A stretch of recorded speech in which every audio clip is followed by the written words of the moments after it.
another OPEC meeting, the main meeting for the 2nd of December. We just got done with the first ministerial meeting last Sunday with oil prices taking a bit of a recovery, then went a bit south again yesterday when we thought we're heading to a stronger pricing levels. It's still about production, output, and supply and demand metrics, that conundrum yet to be resolved. We have that on the table, but of course, one big story that is burning is the roadshow for Nigeria's $2.8 billion new Eurobonds, the roadshow right now in the city of London. Here in the city of Lagos, Temitope Olubile is one of the research analysts at Financial Derivatives Company, and she's taking us through some headlines, as it were, in the world of commodities. Oil is a big story.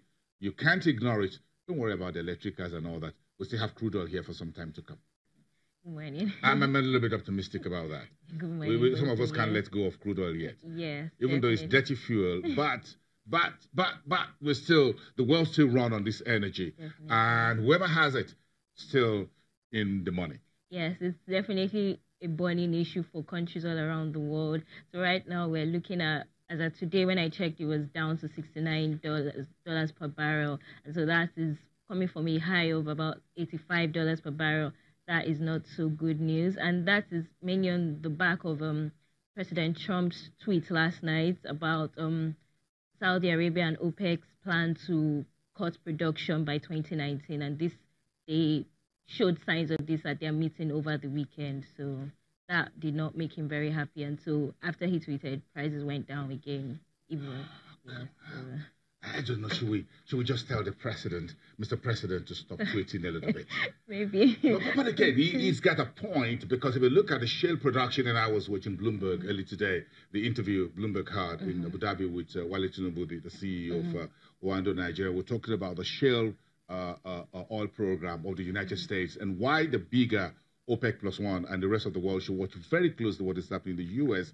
because their U.S. shale oil program is a big elephant in the room, and you can do so. Each time President Trump tweets, he speaks more to his own market and his own economy and the position of the United States as a world economic leader. Yeah, definitely. So I can't blame him. Yeah, exactly. Because every time he tweets, he's more concerned about his own, about shale and how what OPEC and Russia and Saudi Arabia are doing is going to affect his domestic oil market. Exactly. So OPEC is really under a lot of pressure right now. There are so many elephants in the room. There's the fact that Trump has now given waivers to 8 countries from these Iranian sanctions, and there's the one that he came out with over the weekend about them looking to production cuts by 2019. So there's a lot for them to consider before their meeting in December. Definitely. Yes, there's a lot to consider, even with Saudi Arabia talking about the world without oil. Yes. And already thinking about that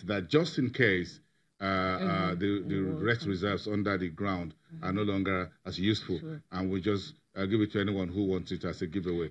But it's still a big issue. Let's come back home and talk about our own markets. If we look at, we're in the middle of this because of how all this come home to the price of diesel and petrol and kerosene and all of that, including our own landing costs. Yes. We're yet to get our neck out of that. Yes, definitely. Bubble. So it still remains. So when prices are going up, we're happy, but we're also worried about landing costs and subsidy payments. And so when prices are coming down, we're worried again about our fiscal revenues and everything. But we're happy that our subsidy payments are coming down. So if we can just take the necessary investments needed to get out of worrying about subsidy payments, it would really be better for us. What else should we be worrying about? The level of debts from this Eurobond issue? Yes, $2.8 billion. I haven't done the math in terms of how much it would come to in Naira, but I'm sure that's quite a pile of cash. Definitely. Something around 700, 800 billion, like that. Well, yeah, it would definitely lead to a spike in our external debts, that is for sure. And there even talks about our external debt as a percentage of our total debt could go up to about 32% after this Eurobond. It was about 30% as of June, and so that could increase to 32%. But, so right now, a burning issue is that they're on a roadshow and they're basically pitching to investors about this Eurobond issue.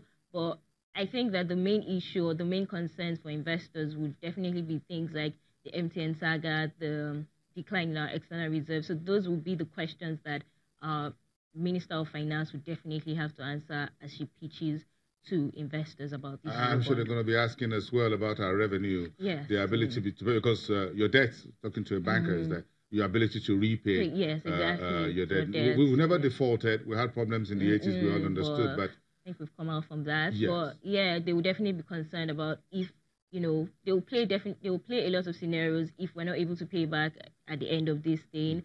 But yeah, there will be definitely a lot of concerns, and there's a political risk premium now. We're talking about the 2018 funded budget. We're not even talking about 2019. Yeah. So this is December. Well, sorry, November. We're on a roadshow for 2018 budget. Exactly. I'm sure early next year, Zainab Amina will be on the road once again for another roadshow to fund 2019 budget. Exactly. So we're still funding 2018 in November. Yes. We haven't even talked about what are the plans to fund 2019. So again, we need to get our fiscal year right. 2018, we should, because when you don't assign to a budget till like June, it leads to all this backlog. So now you're running around. I'm scared of this year's budget again. Exactly. Unless something gives way in between until the elections in February.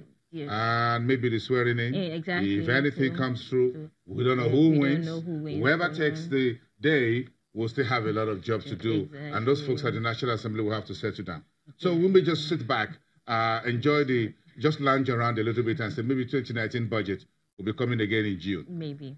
At this rate, it looks like definitely not. I'm just playing the devil's advocate. No, don't blame me, anyone. It's just a little bit about history. But again, where are we at the marketplace? Folks are worried that shopping for the end of the year is beginning to start. And whenever I see your folks, your numbers start ticking up in terms of market survey, I keep my eye again on it. Minimum wage is not yet here, but housewives are asking when they will have their own minimum wage housekeeping allowance increase. And I told everyone on Twitter, hold on, folks, we the husbands are yet to get the minimum wage. So you housewives should wait. Then you know what percentage of that goes into it. But I can see prices of rice and tomatoes climbing already. That's denting my new minimum wage. Yes, the prices of rice and tomatoes are still pretty high. But, I mean, beans came down from our last survey. We're looking at beans at like 26,000 Naira now per 50 kg bag. And so that and every other price has remained relatively flat. So there's no yet like crazy increases in domestic commodity prices yet. But it will be a good thing for you to start hedging against it now, especially after the Christmas comes elections and those kind of things. So. Okay, so can I make some business from grapefruit? I can't remember the last time I had this, but and it is a bit healthy. If I take a look, yes, weight loss. Yes, I remember. That's the issue. I'm trying to lose some of this above the belt fat. I'm not going to go that on camera. You didn't see that, but okay. But so yes, grapefruit is part of the I saw this morning, I said, I got to go back to taking grapefruit. So grapefruit is part of the citrus family. So where you have commodities like oranges, limes, lemons, grapefruit is also part of them. And, you know, it's funny because we produce citrus. We have citrus production in Nigeria, but most of it is only accounted for by oranges. So grapefruit is like one of the forgotten products. But it's, as you said, it helps in weight loss. Restaurants use it for fruit salads. You can use it for even skincare. It's really useful for industrial products like that. So you have companies like Chivita, Life making use of it for their products. So it's a very interesting commodity, and we only play like less than 1% of this in the global market.